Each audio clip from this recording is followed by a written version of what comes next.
Take your file management to the next level by instantly syncing Dropbox directly to your desktop. First, we need to download the Dropbox desktop application, open your preferred web browser, and navigate to the official Dropbox website. You're looking for the download section once there. Find and click on the button to download the app for your operating system. This will likely be clearly labeled as download, or get the app.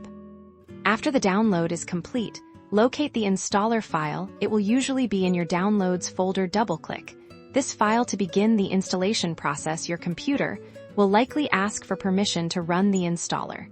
Go ahead and allow it.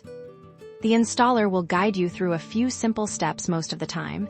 You can just click Next or Continue and accept the default settings. The program will then install itself onto your computer.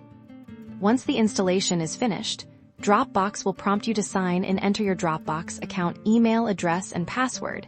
If you don't have a Dropbox account yet, don't worry, there's usually an option to create one right from the screen.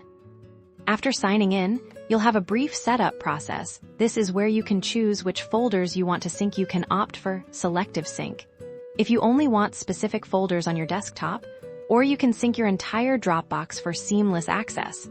It's often best to sync your main folders. You'll now see the Dropbox icon in your computer's system tray, usually located in the bottom right corner of your screen, or in the menu bar at the top. Click on this icon to see your sync status and access your files. And that's it. You'll now have a dedicated Dropbox folder on your computer, likely in your documents or a similar location. Any files you add, change, or delete here will automatically sync to your Dropbox cloud storage and any other devices where you have Dropbox installed. Enjoy the convenience of having your important files always up to date and readily available, right from your desktop. Get syncing.